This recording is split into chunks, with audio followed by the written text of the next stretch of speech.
let me ask you a question back on Alibaba, because I think it might make a point that I think would be helpful to your viewers. But why is Alibaba a controversial investment today?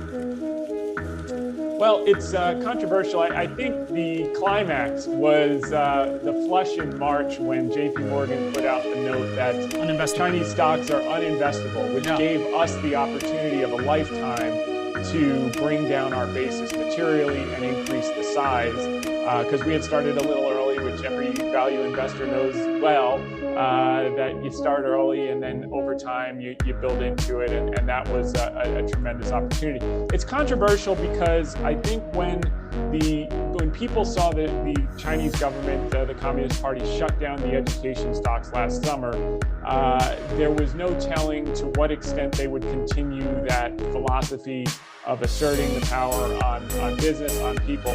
But what we found out in our research is that this is a historic pattern that often happens. Every 5 years they have something called the China National Congress, which is coming up in November, which is the election, the transition of power.